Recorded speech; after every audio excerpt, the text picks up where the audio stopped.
deixar, de manera que molt agraïda. Bé, he canviat lleugerament el títol precisament per això, per una mica per enfocar de què va. És a dir, precisament l'Antoni Lisalguer ens ha donat una xerrada molt bonica en la que parlava de coses que passen fenomenològicament, però de vegades es pregunta per què, és a dir, per què hi ha aquests canvis de fase, per què hi ha totes aquestes coses. I el per què més bàsic és degut a l'estructura atòmica que tenen els materials que tenen estructura atòmica ordenada, d'acord? És a dir, que són pràcticament tots, o sigui, els metalls, els polímers, els semiconductors, per exemple. Llavors, doncs,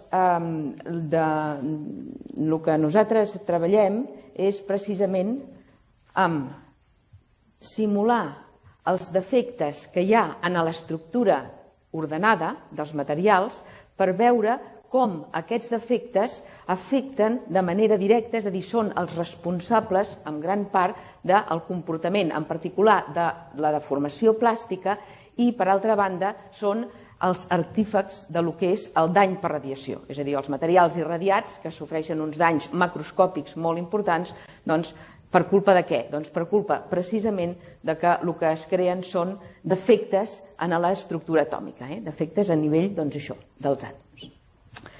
A veure, sí. Aquí presento la llista de la gent que estem treballant a l'escola, que formem el grup aquest de simulació per ordinador dels defectes, i també les col·laboracions estables que tenim amb altres grups internacionals. Perdó? És que en l'ordenador està perfectament centrat. És que jo no sé com se fa això. Perdó? És que no, a veure... Sí, creo que baja de arriba. Vale, genial. Bueno, a veure, doncs que baixi de l'informàtic perquè aquí no... Sí, allà també es veu. Jo veia allà i em pensava que només es veia descentrat allà, però sí, és veritat, es veu descentrat aquí també. Bueno, en fi, us explico, mentrestant baixa l'informàtic. Aquí he posat una llista dels diferents temes en els que treballem. Començant per el dany per radiació. Quan un material és irradiat, que vol dir que... Quan un material és irradiat, doncs, per exemple, per electrons o per neutrons o per qualsevol partícula energètica, el que passa és que cadascun d'aquests elements, d'aquestes partícules, xoca contra un àtom i el desplaça. I llavors aquest àtom en desplaça amb un altre, i aquest amb un altre, i aquest amb un altre, i llavors això fa que es creï una quantitat de llocs en els que no hi ha àtoms i, per altra banda, hi ha àtoms que no estan en el seu lloc. I llavors aquest és l'origen dels defectes que es produeixen a nivell atòmic. El dany per radiació és, o sigui, aquests defectes, no, que un àtom se'n vagi del seu lloc, però això pot produir efectes macroscòpics com ara doblar el volum d'un objecte irradiat. És a dir, que tant així, doblar el volum d'un objecte irradiat, d'acord? O, per exemple, gràcies. O, per exemple, un material que a una determinada temperatura és dúctil i després de ser irradiat passa a ser fràgil. Per tant, veiem que són coses serioses, coses importants. D'acord? Bé, doncs nosaltres ens dediquem, diguem-ne, nosaltres estem en el primer estadi, perquè evidentment el dany per radiació és una cosa que comença a nivell atòmic, però llavors els defectes es van creixent, es van fent grans, van interaccionant amb els altres defectes que existeixen en el material i de tal manera que modifiquen les propietats macroscòpiques, les propietats plàstiques, i això va, diguem-ne, increscendo. Nosaltres el que estudiem és els primers estadis, o sigui, com es formen, com quan són petits nucleen en petits clústers que es van movent i que van interaccionant amb altres efectes de la xarxa. Després, amb un altre, o sigui, això modifica les propietats plàstiques, però també hi ha materials que sense necessitat d'estar irradiats es deformen plàsticament, i el comportament plàstic dels materials també depèn dels defectes que té l'estructura, i en aquest sentit nosaltres ens centrem més aviat en el que és el maclatge com a forma alternativa de deformació plàstica. És a dir, per deformar plàsticament, suposo que és més o menys conegut en l'audiència que el que passa és que hi ha uns efectes que es diuen dislocacions, que són els que es mouen i que són els que acoplen la deformació plàstica, però hi ha de vegades que en comptes de ser aquestes dislocacions, el que passa és que el material, senzillament un tros de material canvia d'estructura, o sigui, canvia d'orientació cristal·logràfica, i llavors això és el que se'n diu maclat. Nosaltres estudiem aquest maclat i estudiem com les macles interaccionen amb els altres defectes de la xarxa. Un altre tema és la difusió. Clar, si estic parlant tota l'estona d'interacció de defectes, de que els defectes quan interaccionen entre ells és quan modifiquen les propietats mecàniques i tal, llavors aquests defectes perquè interaccionin s'han de moure. I per tant la difusió dels defectes és un punt important en el que també hem estat estudiant a bastament. I finalment el més novedós és el que estem fent ara sobre nanoindentació. Nanoindentació vol dir que tenim un material i que amb un punxó de diàmetre nanomètric, o sigui 10, 20, 40 nanòmetres, fem una penetració i llavors això fa que es creïn uns defectes, i aquests defectes veiem com interaccionen amb una superfície de macla i veiem el que passa. Tot això està evidentment finançat d'alguna manera, i en particular en aquests moments tenim 3 projectes. Estem en un projecte europeu que té per missió precisament fer la simulació des de l'estudi ab initio fins al macroscòpic, això us ensenyaré una transparència ara, del càlcul del dany per radiació des que s'inicia fins a que evoluciona amb un reactor nuclear des que comença el reactor fins a 60 anys, perquè la idea d'aquest projecte europeu és intentar allargar la vida dels reactors nuclears fins als 60 anys. La idea és la següent, és a dir, quan es para un reactor perquè es considera que ja ha treballat prou, es fa amb un marge de seguretat molt gran, perquè en el fons del fons no se saben quines són els senyals d'alarma. No se saben quins són els senyals d'alarma. I la idea aquí és precisament irradiar, o sigui, fer un càlcul, fer una simulació en la que es comença a irradiar i llavors es va evolucionant amb el temps, evidentment en diferents escales, fins que s'arriba a veure uns senyals evidents en què llavors hi ha perill. Tot això amb un ordinador que no és perillós de debò, i d'aquesta manera es pot fer unes prediccions més realistes i en aquest sentit es podrien allargar les vides dels reactors nuclears. Els altres 2 projectes que tenim, un és amb el Ministeri i l'altre és amb Electricité de France, són més aviat, ja no tenen a veure amb irradiació, sinó que tenen a veure amb el fet de què passa amb els defectes quan hi ha impureses, o sigui, què passa quan tenim un aliatge, és a dir, quan no tenim un material pur, un metall pur, sinó que el dopem i llavors, evidentment, tots els defectes es troben amb aquestes impureses i llavors, com això, què passa? Vaig enrere ara, no? Ara no entenc res. A veure. Socorro.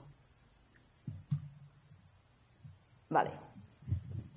Aquí us ensenyo un gràfic que és precisament el gràfic emblemàtic, diguem-ne, del projecte europeu, en el que es veu és com des de totes les escales d'espai i de temps per les que es passa per poder fer aquesta evolució del que és un material irradiat fins a arribar als 60 anys. Bé, aquesta transparència l'he posada per indicar... Això com funciona? Per indicar que nosaltres estem aquí. És a dir, el que nosaltres fem és la dinàmica molecular, el que nosaltres fem... O sigui, diguem-ne que la idea és que amb càlculs ab initio, és a dir, primers principis, sense posar cap paràmetre extern, es calcula la interacció entre parells d'àtoms. I llavors amb aquestes dades s'implementen potencials interatòmics empírics que de càlcul més fàcil, més senzill, de manera que es puguin estudiar interaccions entre milions d'àtoms. I llavors, per tant, l'input que tenim aquí és senzillament com interaccionen dos àtoms quan estan submergits a dintre del material, d'acord? Amb aquests potencials interactòmics. Llavors, què és el que fem aquí? Doncs el que nosaltres tenim aquí és, o sigui, aquí amb la dinàmica molecular, doncs el que tenim capses que poden tenir des de 1.000 fins a 10 milions d'àtoms i llavors aquests àtoms interaccionen, és a dir, nosaltres estudiem la interacció de tots ells. Com?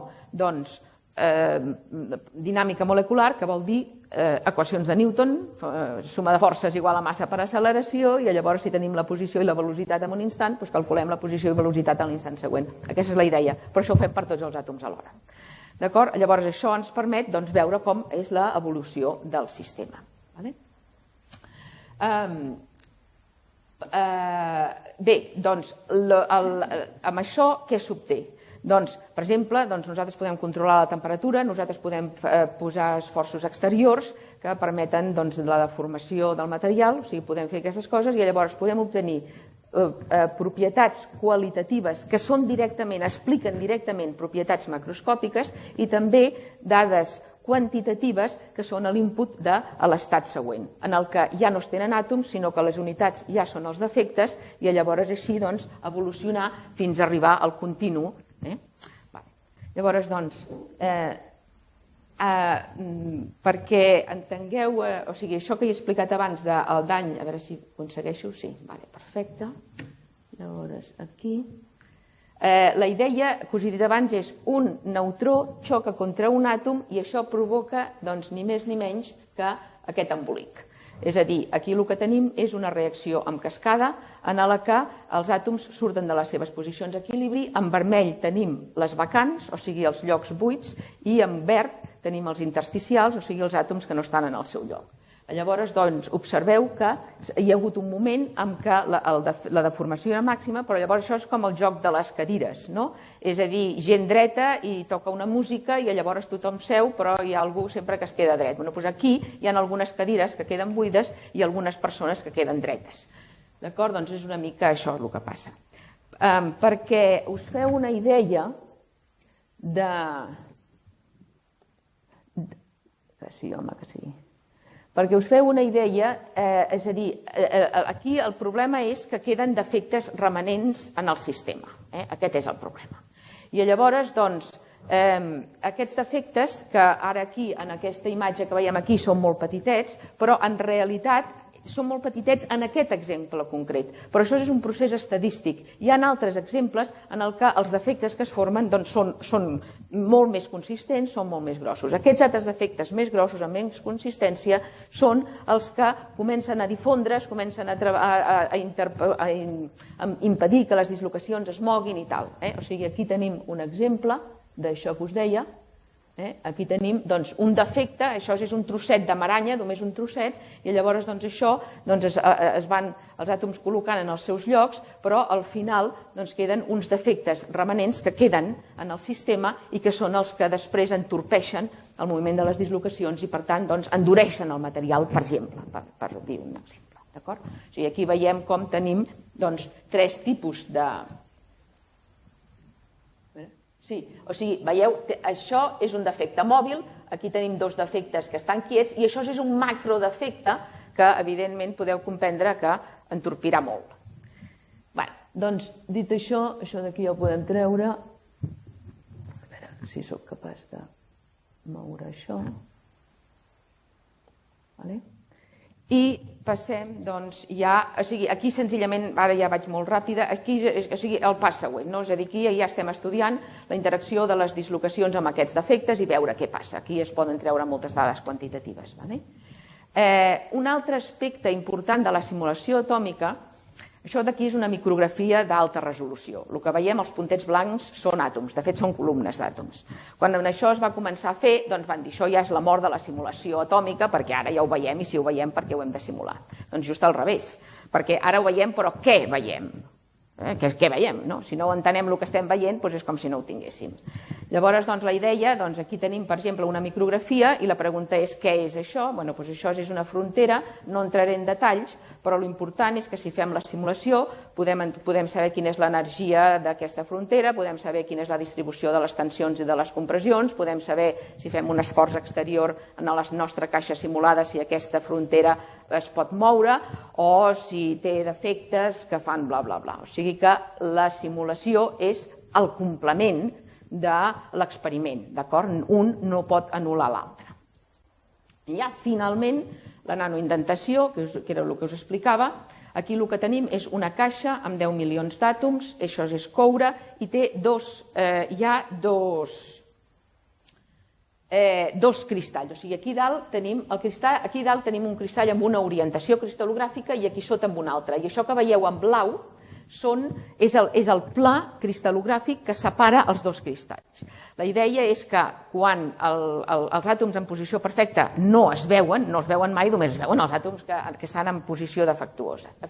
I llavors aquí dalt tenim el nanoindentador, que veieu que fem experiments amb 10, 20 i 40 nanòmetres de diàmetre, diferents velocitats de penetració, i llavors la idea és que es creen uns defectes, això són llaços de dislocació, d'acord? I ara ho veurem des de bon començament. Ara ho veurem aquí. O sigui, veiem com penetra, veiem com es creen aquests llaços de dislocació, d'acord? I ara tot de cop i volta diem, parem. Parem perquè resulta que això no és un nanoindentador per fer experiments de nanoindentació, sinó que això era una protuberància, senzillament, d'un material més dur que s'apoyava contra un més tou i de sobte ens estem donant compte que estem fent malbé el de sota. I diem, paro i aixeco. I clar, com que m'he posat molt nerviosa, he aixecat molt de pressa. I com que he aixecat molt de pressa, doncs llavors el que passa... no, això no és el que vull que passi. Ara, el que passa és que aixeco. I llavors què passa? Que es produeix una depressió que fa que aquells loops que hem vist, que aquells llaços pugin cap amunt. Però què passa? Que això no és reversible i es produeix aquí dalt un bunyol de tamany considerable i per tant l'únic que hem aconseguit és fer un dany molt més gran del que teníem. I ja, per acabar, és l'última cosa que us ensenyo i amb això ja acabo, doncs o sigui, aquí hem parat, no? O sigui, estàvem fent la indentació i llavors hem parat. Bé, doncs ara l'última pel·lícula és perquè veieu què passa si no pares. Si no pares, doncs pots muntar un ciri bastant important. O sigui, ara doncs no paro. Continuem intentant i llavors doncs veieu que aquí paro. Veieu com una cosa important, és a dir, la frontera, recordeu que això és una frontera que separava un cristall d'un altre, la frontera para els defectes, d'acord? O sigui, serveix d'amortir. Evidentment, si continuo intentant, doncs faig una pressió tan gran a dalt, això també depèn de la distància que hi ha entre l'indentador i la frontera. Si la frontera estés més a sota, també absorbiria més, no? Però ja finalment, doncs, hi ha una pressió tan gran que, evidentment, acabo danyant el cristall de sota, d'acord? Evidentment, d'aquí es poden treure molta informació quantitativa de tot això. I res més, moltíssimes gràcies.